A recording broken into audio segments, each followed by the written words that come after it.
what does it mean to be a man? Is that your lead question? That's where we're starting, baby. Let's go. What does it mean to be a man? What is a man? What does it mean to be a man? Man. Yes. Gosh, bro. Like that is, I mean, you can go obviously the biological route, you can go the spiritual. The problem is that people try to separate those as two different conversations or two different arguments or things. There's no arguing what a man is in a sense of uh, how biology is made. Obviously, a man has different parts, specific parts, different muscle makeup, different everything that's you know uniquely different than a female, right? Um, and also like the male makeup spiritually is way different than the feminine. So what does it mean to be a man is to embrace wholeheartedly and fully your masculinity in who you were made to be, created to be, embracing all that and living that out. So you and I are both men. We're both masculine. We have both, all the male parts and DNA and whatnot. How we embrace that, live that out is unique to us, but there's certain characteristics, obviously, that cross pollinate between us and other men. But you're also uniquely a male, lived out through a unique personality of Andrew Lawbacher, right? And I am too. So we can keep that conversation going, but like that's the short answer. I actually love that. I didn't know where you're going to take that. It's like embracing your masculinity is like it's simple, but it's also like incredibly difficult. I know you've worked a lot with young men. You've worked a lot with men in ministry in the church for like a long time. Speak to a little bit about maybe what you're seeing today. Like you're still on the road speaking, doing the consulting thing, like speaking to churches. Like we'll talk about all those things. But I do think you've been in the game long enough to see a lot of different themes, a lot of different needs. You've written on this. What are you seeing right now that is really holding back men to particularly be able to embrace their masculinity? I mean, there's a slew of things I know, but like, give me 1 to 3. Gosh, man.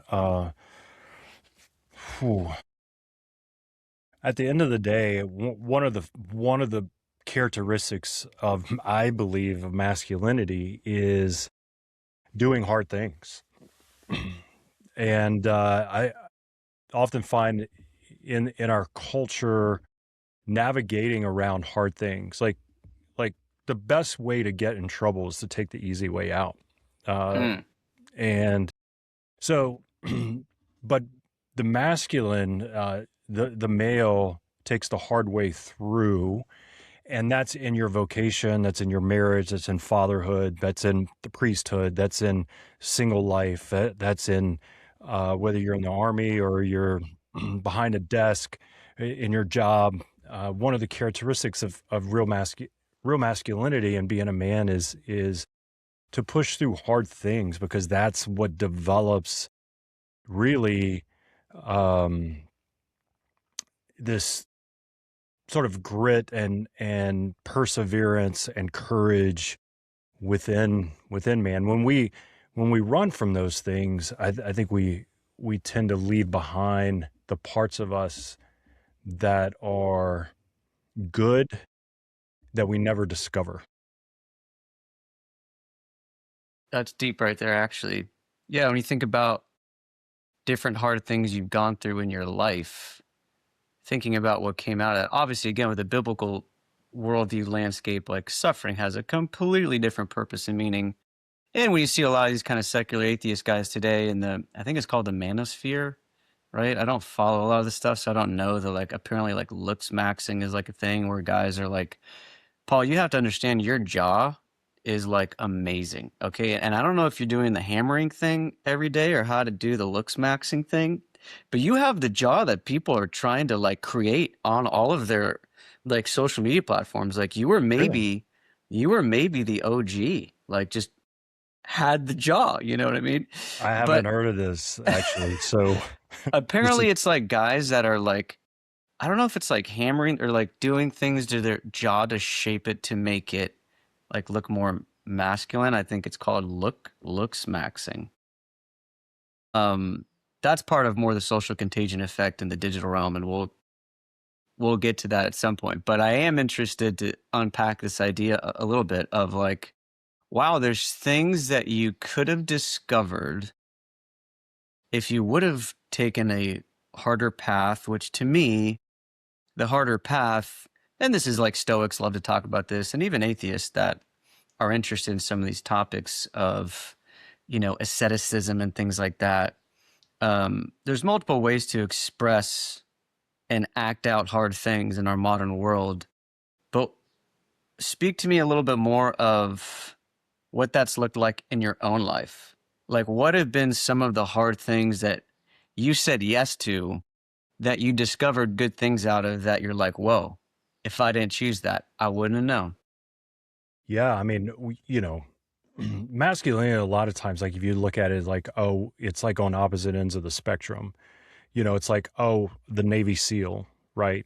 And this toughness and this grit and this just sort of pushing your body and your mind to the max. And I'm down for that. I think there's really good things in that.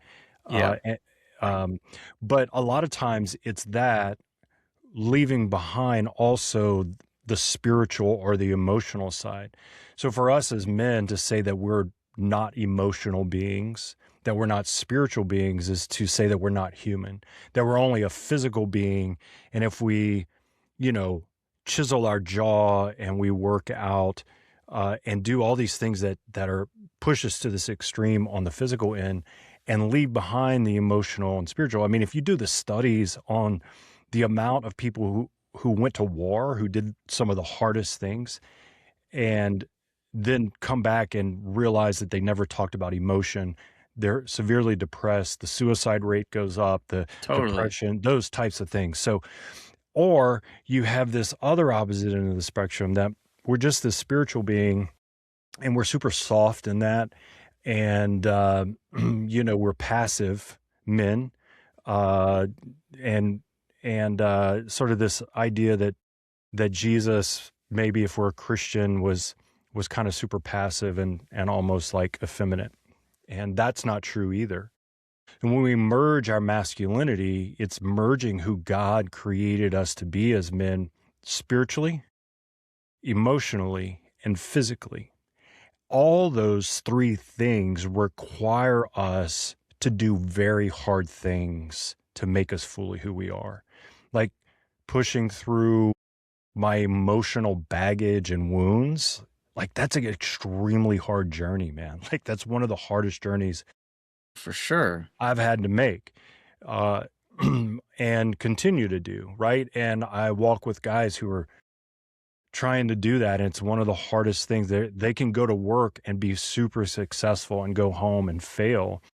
So, on the emotional side, there's super hard things. On the spiritual side, there's extremely hard things. And we see all these moves now within like society and the Christian world of, these movements, these apps, these groups that require you or ask you to do these really hard things. It's almost like, oh, where did this come from? I didn't know that's been a part of like the spiritual life forever. I think people are rediscovering what fasting and, committing to prayer and growing your spiritual life. And then there's the physical side of our lives that is also important, like doing hard things there. So I would talk to any men, like you're always facing these sort of barriers, and what we as men often want to do in our weakness is to not push forward through those things to the beachhead, but to circumvent around it, look for the easy way out emotionally, spiritually, or physically, because we ultimately want to be super comfortable. We don't want to be uncomfortable, because when we get uncomfortable, we We don't always know what to do. But for any guy, and your life too, like look back at some of the hardest things you've ever done. You know, maybe it was a job, maybe it was pushing yourself physically, maybe it was in a relationship, maybe it was emotional, maybe it was forgiving someone. You know, all these things. Maybe you tried out for a sport, you know, maybe, you know, you did, you know, something musically. These things that it just pushes you to your limit. On the other side of that is discovering how far we can go as men. And that's where we find ourselves, man. Like that's where we truly discover who we are. No, that's the money right there. Because yeah, it's like, okay, yeah, there's definitely extremes of like doing hard things. You know, Michael Easter's book Comfort Crisis was kind of huge for me, even unpacking a lot of the humanality work of like, how is technology affecting us and making us less human? It's like, well, you can essentially Instacart food to the house. You can have like digital stimulation pretty much all day. You don't have to leave the home anymore to hunt, to fish, to forage. Like most of the things, I mean, I'm trying to get into foraging. So maybe Paul, you and me can go like forage sometime. Maybe that's like our next hangout. But like we don't have built in hard things in most of our days, right? So I think that's why you look at the hard 75 or your Exodus 90s. It's like we're trying to create solutions to implement like voluntarily do hard things. I mean, I do so many weird things in my day that if I were to tell a person 100 years ago that this is what I do, like in between calls, I'll pick up two kettlebells and like go walk outside with them. And I think for people that are watching that, they're like, you're incredibly strange. And in my head, I'm like, yes, I am. But two, I'm also just trying to give my nature, my biology, what it needs to flourish. Because if it gets weak and I get sarcopenia and muscle loss, I'm going to get disease. And I don't necessarily want that, you know? So it's like, to me, what you're saying is totally right. But also, I think it's good to acknowledge like how weird it is that we have to like purposely initiate weird, hard things that we're mostly built into our day to day.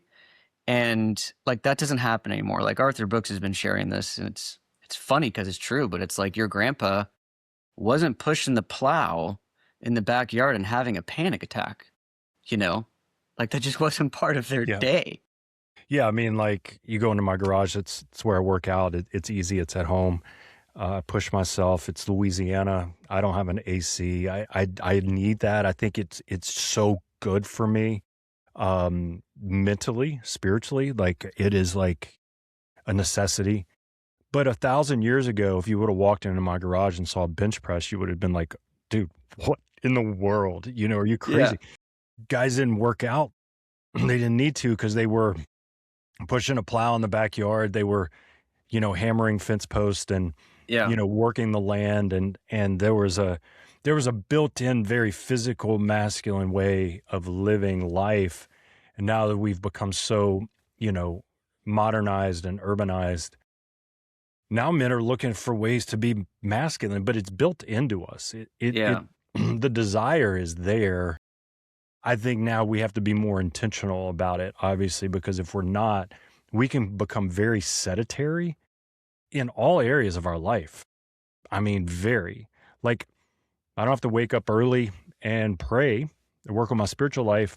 I can just listen to an app on the way to work as I drive. Well, I mean, there's a lot of value in kind of waking up early, like pushing yourself to like do something hard and like really not, you know, be, you know, on an electronic all the time. Like there's a lot of things that we can do, but everything's set up for it to be easy for us, for sure. Yeah. Let's talk a little bit about your work and life. You've been at the plow in the field of evangelization for a long time. Share a little bit of kind of because I actually don't really. I mean, I've seen you speak like many times. I don't really know your like come to Jesus like and then started like evangelizing portion of your life. If you, I would love for you to share that just briefly. Yeah, I mean, I was a young person. I was You're still young, Paul. Yeah, yeah. But I was super heavily involved in sports growing up. It was kind of uh, a path for me to stay out of trouble, and yeah, just find myself and navigate around just life and whatnot, and really always felt like that would be part of my life forever. When I was in high school, I got invited on a retreat and by a group of friends of mine, and had a conversion. Man, I got prayed with and for and over. I didn't know anything about it. I was baptized when I was little, and my parents divorced, so we didn't really go to church. Hmm. That wasn't a part of our life. But there was always a deep desire in me for the spiritual. There was Yeah. just a longing to know w- if God was there. I think that's built into every human being is a desire for God. Whether we know that or not, there's a search inside of us. And I was definitely searching in all the wrong ways, but I could always acknowledge that that's what I was searching for sure. So I encountered Christ on that retreat in high school, but was still very heavily involved in sports. That was my path to college, and sort of had like a ongoing conversion through college as I started navigating moral decisions.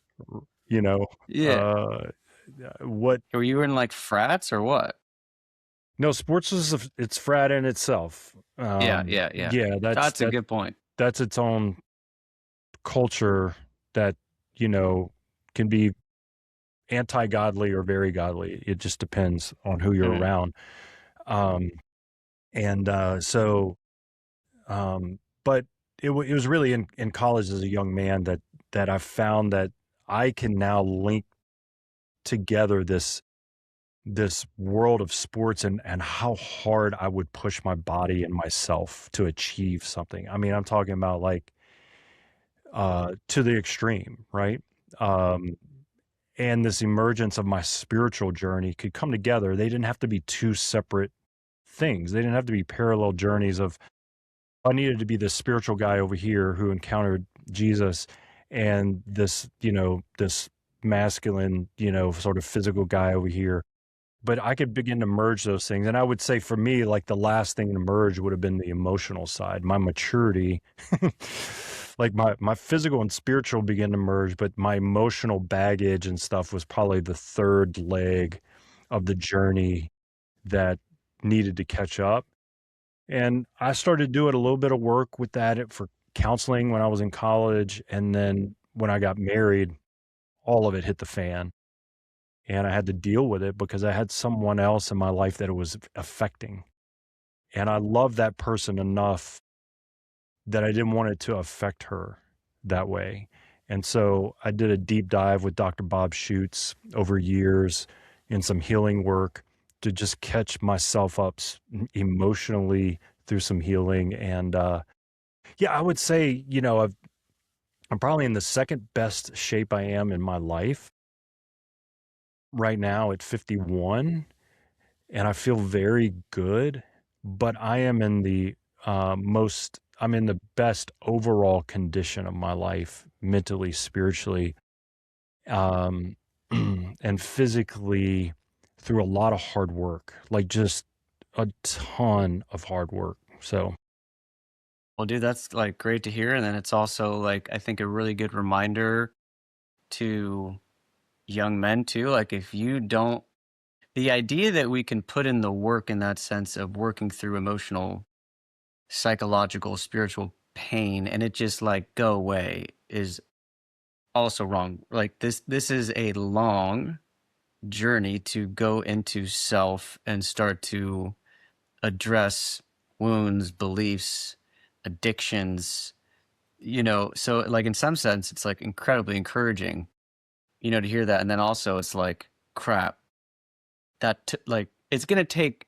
so much longer than I think some of us hope, but in my experience too it's been layers. it's But I've layers. also been willing to go into these layers, right? Like it hasn't been a one chunk thing. It's just like I'm getting a layer and healing of more freedom, but it's still like just stumbling across the finish line. Like I was sharing that with a friend the other day. I'm like, I don't know, when people see us on stages and at events and all these things, I do think there's a real temptation to think that because we can articulate the gospel in a certain way or have this certain level of success and whatever that looks like, or have a following, that all of a sudden, like, there's no problems that we have to deal with like legit addictions, whether that's a substance or lust or like, it's just I do think it's very important for people to hear like what you're saying, because I think it's incredibly encouraging that you can be used by God in really amazing ways and maybe really simple ways.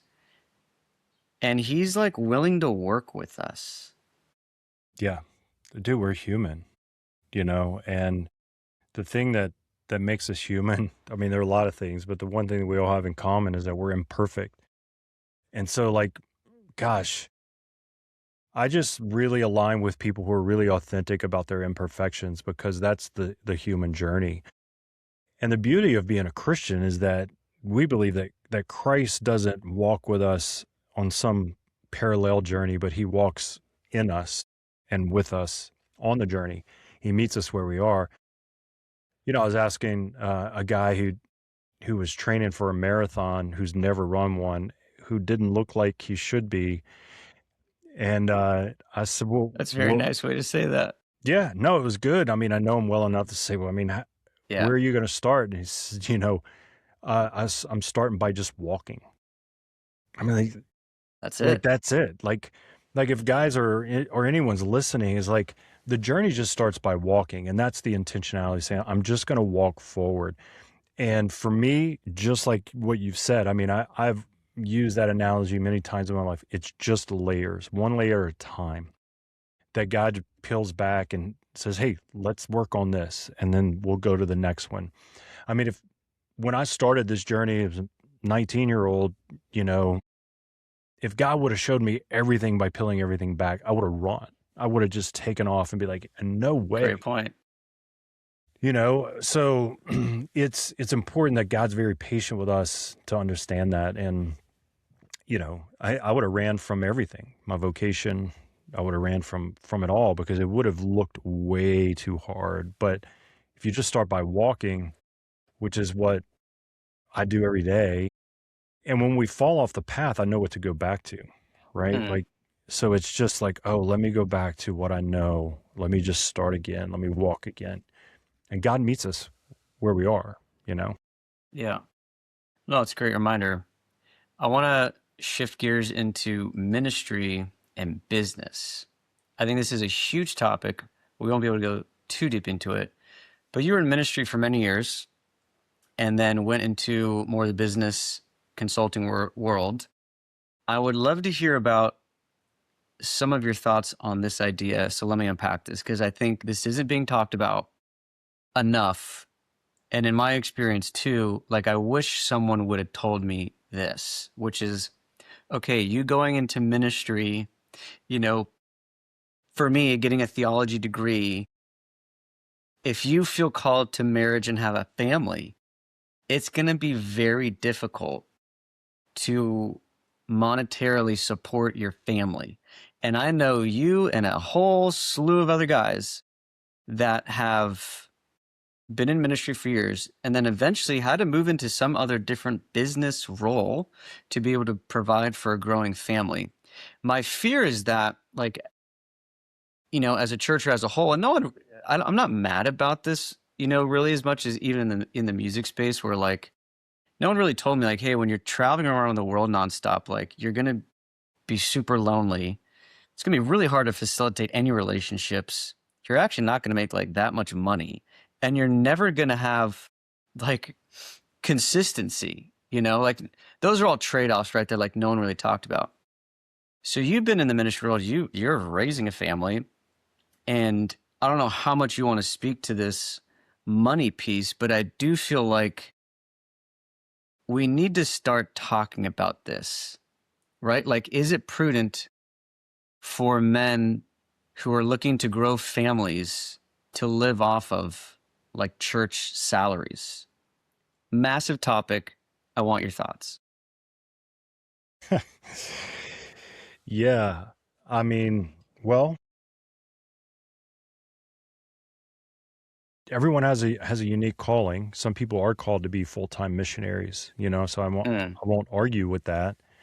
And God does provide. And some guys, I mean, we're all called to be missionary in the way that we live out our faith.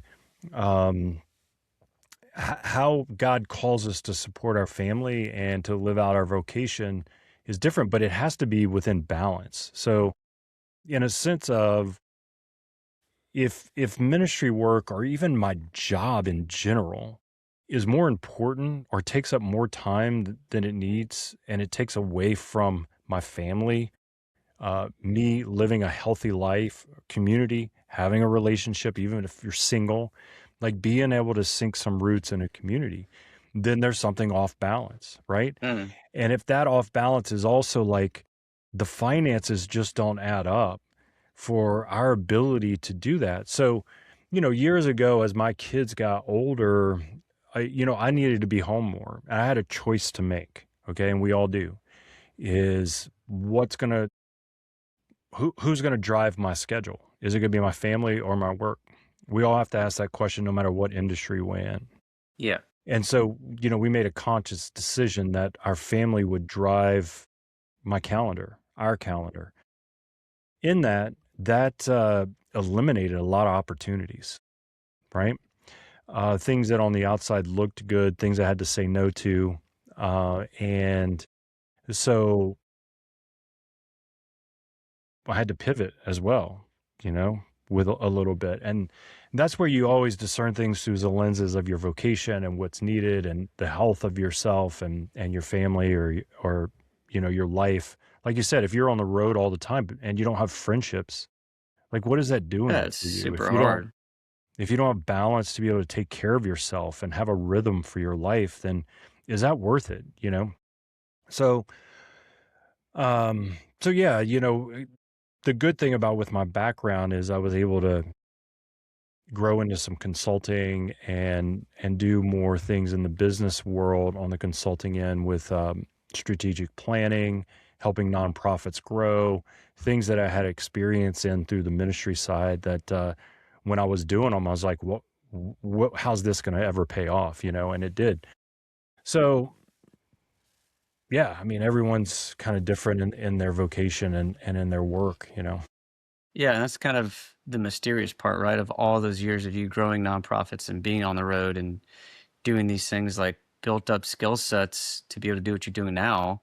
And I can even see that in my own life and career. I just feel like in general, like no one talks about the behind the scenes of like financial insecurity in the ministry world amongst marriages and relationships. And man, how brutal that can be. No, it's And brutal, and I would say, like, on a practical level, Andrew, like, you gotta evaluate your life. What do I need to have a healthy balance for my life? And then what do we need or I need for a budget to make a living and to not always, like, just feel like it's, you know, just such a burden, right? Because finances are hard on people. People are struggling. We have dual income families, like inflation's mhm. high. Like there's a lot of factors that I don't want to, avoid. But I think it's okay to put a realistic budget together and say, let's go after that. You could do it unrealistic and you're really just just become money hungry, or you can be unrealistic and just kind of say, I just is going to be poor and broke and, like not provide because I don't want to work hard. I think it's really praying and discerning, like, what do we need? What budget is good? And let's go after that. Let God help us. But if I need to pivot, do other things like that. So, yeah, I think that frees you up, and years ago we kind of did that as a family, as a couple, and it gave me the freedom to not be afraid to take on things that I needed to just provide for my family in the meantime. Yeah, I love that. Let's talk a little bit how you've brought your faith into your business. Like, I think exactly to your point, this idea that like you have to be in ministry to be a faithful follower of Christ to me is just like a complete lie, right? Like if you're in finance and you're running a hedge fund, or if you are, building, a company in real estate.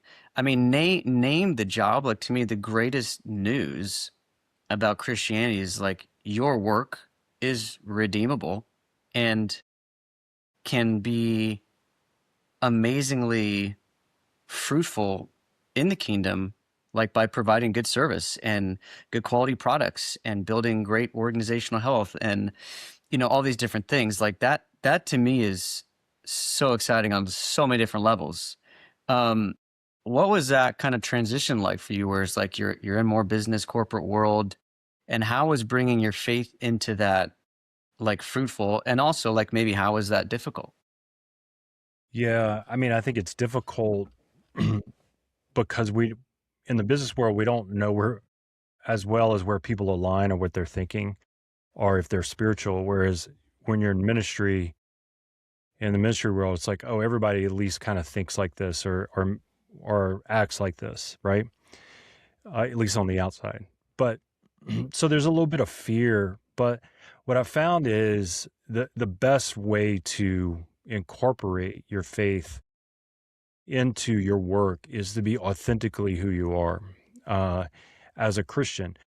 But I want to say that in a real way. So, like, what does that look like? So, if you were to if you were to encounter someone from France, they spoke French, and they came up to you, and you're like, "Oh, you speak French? Are you from France?" And they're like, "Yeah, how'd you know?" Because of the language.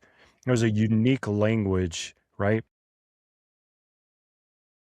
I think what people lose is we change our language in the business space to sound like the business space instead of using the language that's in our heart for God. So, what makes me a Yeah, dude, that's Christian? fire. What makes me a Christian? I mean, honestly, at the end of the day, it should be the way that I actually speak. My language should speak of God. I'm Hmm. not talking about like I'm walking around like saying an Our Father. I'm just saying like the way that I present myself, I talk, I respond should be very godly. And that language is built into the formation that I have as a Christian. What ends up happening a lot of times is men and women have this fear of living authentically in that space. So they change their language in a sense, the way they talk, the way they interact, even some of the things they say. I mean, they drive home and they're thinking, that wasn't me. Like, I would never say that, you know? Mm, So, my encouragement is like, speak the language of God in a in a love that. way that's just pure, and people will be like, well, there's something different about them. There's something unique that I like, they're less likely to jump into conversations about gossip or use foul language, or less likely to talk bad about somebody, or they just handle themselves differently. And I want to put my finger on it. That's what a Christian is. That is living your faith. There's something different about it, and people want to put their finger on it. Dude, I love that.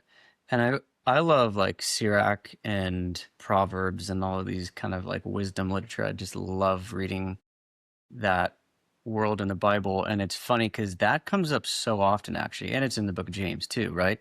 Like the controlling the tongue, and just think, again, obviously in my world, kind of unpacking technology and how it's impacting us, like there's just so much chatter of everything you can ever imagine happening all day, right? And if in your own life you can bring like order and wisdom and real intentionality to your language in the workplace, it's so funny. Like when you share things like that, I'm like, dude, if people really live this stuff out, like they're gonna get the promotion. Like they're gonna make more money. They're gonna get more business. And uh it's just so cool because I literally forget about like that simple idea you just shared of like speaking the language of God. I forget about that all the time. And it's like so important, you know? Especially when I'm driving. Oh yeah. See, yeah. I don't get as mad anymore when people cut me off. I can just kind of like bless them. You know what I mean? I don't Yeah, have that really totally. angry like No. road rage thing, but I could see you getting pissed. Yeah. I mean, it does happen. I'm human, man. I No, you're mean, human. Um, no, this is great. I want to tie this up. Maybe specifically, we've been diving into more, what it means to be a man, masculinity in the workplace. You've worked with many different companies, ministries, organizations, but particularly men too. And I looked up to you for many years, not just because you're like 6'7" and your jaw. Um, and I'm not 6'7", but is that's a funny thing to say too, right? Is apparently. 6'7", yeah. Not anymore. It's an old meme. It's a dead meme. I can't keep up. What would be maybe like one word of encouragement to a man listening today? Like you have particularly highlighted the journey of, the emotional, the spiritual, physically also doing hard things, but dude, that going interior into our spiritual, into our soul is terrifyingly difficult. Just particularly as guys, I think in general. What would be maybe like a closing word of encouragement for men that see stuff that they don't want to look at, but know they need to address? Yeah. I mean, I hate to like keep using the military analogy, but I know a lot of guys it's, in war, like someone will die, they bury him, they move on.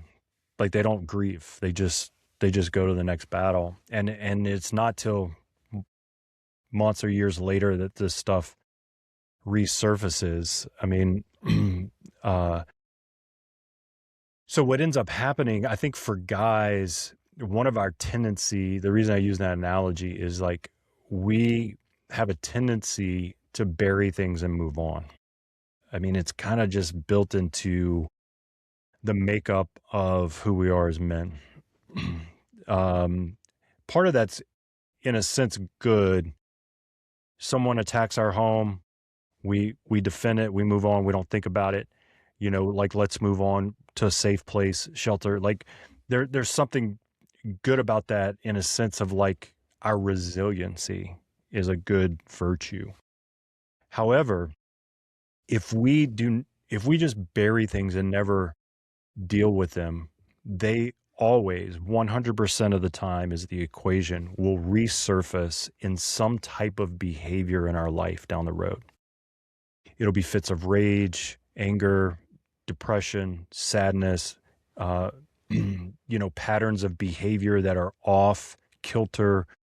And men will say all the time, I don't know why I do what I do. And St. Paul talks about that in scripture. I don't know. I don't understand why I do that.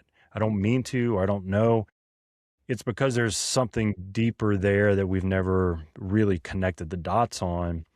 And it is a hard journey, man. That is probably, I think, for men, more importantly, the hardest journey that we have. I think I can't speak for I have 4 daughters and a wife. Uh, I think the feminine genius has a unique ability to deal with the emotional a little bit different and maybe more uh, holistic. Um, so for men, oftentimes, particularly married men, they'll say, my wife is just so further along emotionally that I don't know if I'll ever catch up. And so they go the opposite direction. Hmm. They just bury it, move on, pretend like it's not there. So it's been the hardest journey for me, but it's been the most freeing, you know, because if not, like I can physically take care of myself and I can spiritually take care of myself. But if the emotional side is off, those other two sides don't work very well. They eventually just kind of like don't solve my deepest desires, you know? Dude, I love it. Where can people find your books, your work, your speaking, get a hold of you? Yeah, pretty easy. PaulGeorge.la or artoflivingministry.com. Book Holy Grit is for men. It's pretty easy to find online. Some other devotionals I have called Feast and Fierce for Men. Um, so yeah, pretty easy. Just don't Google Paul George MBA. Yeah, you're just as good as a basketball player for sure. But if you Paul George Catholic, you'll probably find something laying around, you know, That's great. something on the interwebs, you know. Love it. Yeah, man. So there you go. Thanks for coming on, Paul. Yeah, dude. Great seeing you, man. Thanks for having me. Peace, brother.